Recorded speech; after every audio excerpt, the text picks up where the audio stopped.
According to the World Health Organization, 466 million people worldwide suffer from disabling hearing loss. This means that 6.1% of people on Earth suffer from a disability that hinders their interactions with the world around them, potentially putting them in life-threatening danger even in daily situations. Statistics show that 1 in 3 elderly are hearing impaired, and 630 million people will be hearing impaired by 2030, and 930 million by 2050, which would be about 10% of the projected global population then. Hearing impairment can have a greater impact on the quality of life of individuals, more than just being able to hear. Studies show that infants can have impaired speech, language, and cognitive skill development, and very delayed progress in school. Adults will have fewer opportunities in education and the workforce due to their ability to fully communicate. And throughout life, people who are hard of hearing face social ostracism, withdraw from the world around them, and often face emotional issues stemming from their inability to properly communicate with the world around them.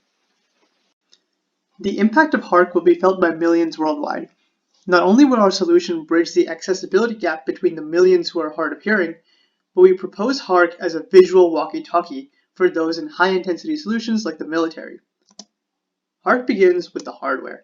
It's important to consider microphones, microcontrollers, and haptic feedback mechanisms for the user as they wear hARk on their head. On the software side, complex algorithms for sound directionality, classification, and speech-to-text need to be seamlessly blended into augmented reality. We'll explain how our solution gives a complete user experience by integrating the two. Here is the original system diagram, which has been slightly modified due to our hardware lab access. Join us as we take you step by step through our project. The first component of hARk is the hardware. Along with the hARk smartphone app, the hardware consists of the Dragonboard 410C, which will act as the brains of our operation, MEMS microphones to take in sound from the environment, and vibration motors to provide tactile feedback to the user. The setup of our hardware included a cap that was altered to contain the Dragonboard suspended overhead, plugged into a 12-volt battery bank in the user's back pocket, 4 MEMS microphones shown in red, and 4 vibration motors placed in the same directions but at the band of the cap. We chose the Dragonboard because it has a 200 kHz sampling frequency, more than plenty for us to get real-time sound data in a wide range of sounds. And we collect this data by round-robin sampling, taking turns getting sound from each mic, where opposite mics are paired, and then plug them into the directionality algorithm. The general-purpose I/O ports on the Dragonboard connect to the vibration motors, which vibrate based on the amount of voltage we send it, and the analog ports connect to the 4 microphones to read in the inputs. We installed Linux onto the Dragonboard, which allowed us to run Python scripts on it very easily to talk to the hardware. And then we have one Python script to read the microphones, and then run the directionality algorithm to determine the direction of incoming noise. And it outputs an angle from 0 to 359. And then it takes this number and sends it to the Android phone via Bluetooth. And then we also use the number in another Python script to determine which vibration motors to vibrate and at what intensity to provide the user haptic feedback. Once we have the audio signals from the mics, we developed an algorithm to place captions in the right place. Let's talk about the math behind directionality. This diagram shows 2 microphones A and B. We sketch a plane with the origin of the center of these 2 mics where the head of the person would be, and assume the sound is coming from M. In this diagram, we want to find alpha, the angle from the y-axis to M. We see that when the sound wave has reached microphone B, it has reached B' on its way to A. A to B' can be expressed as the speed of sound multiplied by the time difference of arrival, tau. We then use some trigonometry to solve for the coordinates of M, as well as the required angle. Doing so gives equations that also set theoretical limits on tau. Given tau, we can find the angle. Easy, right? Not so fast. Finding that time difference is very difficult, especially since we don't know the exact waveform of the incoming sound. Since we didn't have hardware labs, we simulated our algorithm. First, we determined what delays would resemble sounds coming from various angles. Then we manually delayed our recorded segments from just one mic to simulate the incoming signals. Next, we ran a 2-part algorithm to find tau. In the first part, we ran both signals through a bandpass filter, which stops at 200 Hz and 3 kHz. On the filtered signals, we used cross-correlation to find the delay at which 2 signals were the most highly correlated. Of course, we anticipate difficulties moving from simulation to real hardware. Most notably, we expect issues with synchronization and the mic hardware.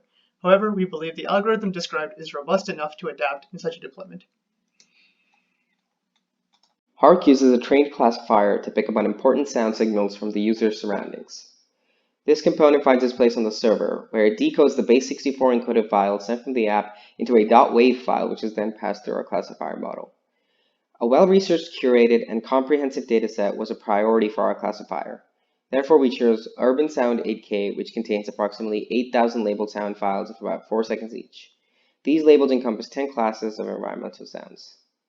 hARk uses a 5-feature model that is computed for every single audio file. The first 2 features employ the MEL scale. MFCC is an abstraction of the overall shape of a signal, and the MEL spectrogram is a spectrogram taken along the MEL scale. The next 3 features are variants of the chroma attribute of audio signals that allow us to understand the pitch of a sound almost in terms of color. These features were found to be broad enough to cover all attributes of our sampled sounds, but specific enough to pick up on the differences between them. We found that by purging our dataset of some less important sound classes, our accuracy shot up from 72% to 88%.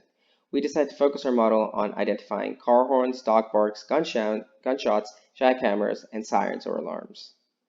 Initial experimenting was done with classifiers such as a PyTorch k-nearest neighbors model that had problems with speed, a PyTorch CNN that was very inaccurate, and finally a TensorFlow CNN that was low accuracy too. We fixed this problem by computing and feeding in the features described before. The final Keras model was constructed from 2 convolutional layers and 2 dense layers. We employ max pooling and dropout to account for irregularities and prevent overfitting to training data. The final result we were able to achieve with our classifier achieved high accuracy in both training and testing. The diagonal seen on this confusion matrix shows that we do have a non-negligible false negative rate. Therefore, we determined that we should set a 90% threshold confidence for our classifier predictions to hold true. Now let's talk about the speech-to-text component. There are several speech-to-text libraries out there, but for our needs, we decided to use the CMU Sphinx library.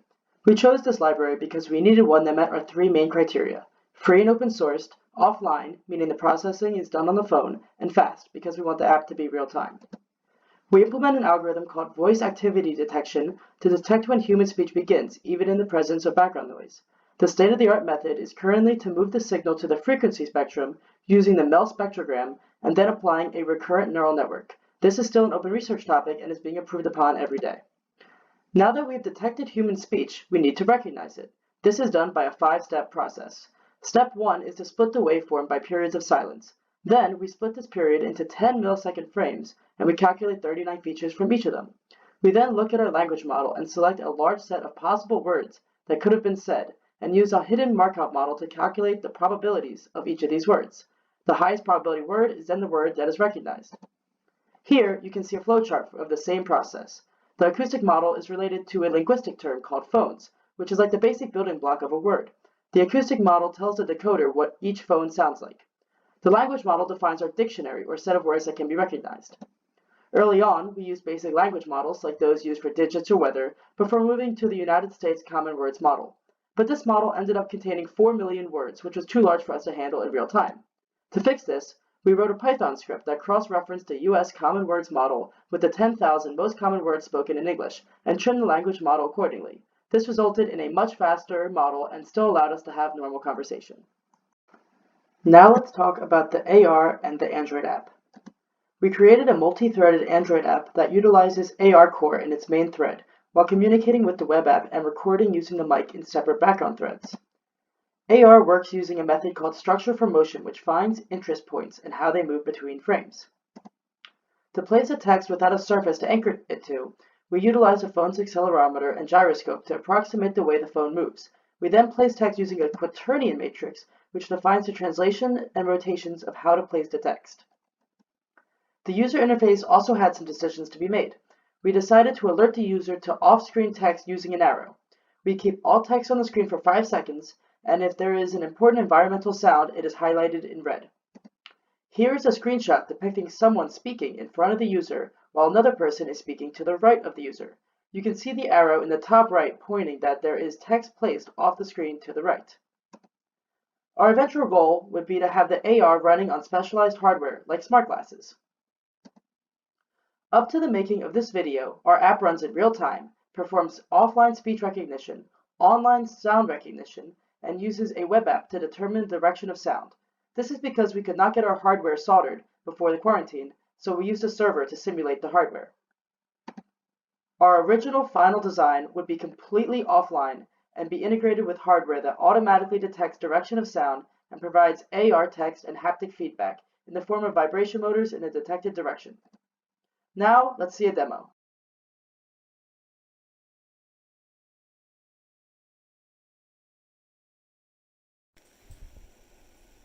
Hello there. Hello. What are you thinking? Do you know how many people are hard of hearing? How many are there? 300 million. Could we help them? Perhaps. How?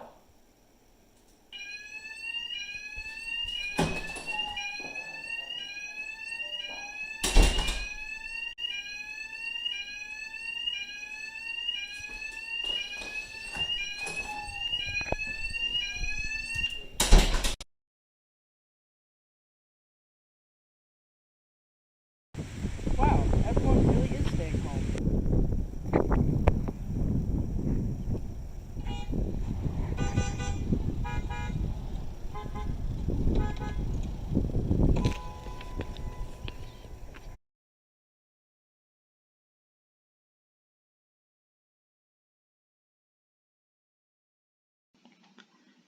Now that you've seen how our prototype works, let's speak a little about how to commercialize this product. We've broken our timeline down into 3 phases. In phase 0, we will complete the minimum viable product by fully integrating the hardware and software components. We predict this will take about half a year. In phase 1, we will focus on deploying our app onto existing augmented reality hardware like the Microsoft HoloLens, as well as raising seed funding. In phase 2, once we've established a working product, we can begin adapting to military and medical usage by building customized hardware, which will provide hARk with lots of potential for growth. It's also important to consider our competition. The 3 dominant players in AR currently are Microsoft, Magic Leap, and Google Glass, each with devices ranging from $1,000 to $3,500 per device. We believe that the HoloLens is ideal for phase 1 deployment and testing, since it is already being used by businesses and the military. In phase 2, our vision is to develop a product that is cheaper than the HoloLens, with hardware specifically created to provide an accurate heads-up display and directional hardware feedback, as well as software optimized for directionality, offline speech-to-text, and noise classification. With our prototype, it's possible to help out the millions of patients who are hard of hearing.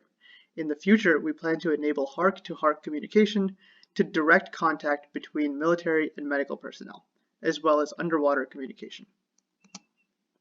And with that, thank you for listening about hARk, the next generation hearing aid by ECE Capstone Group 45.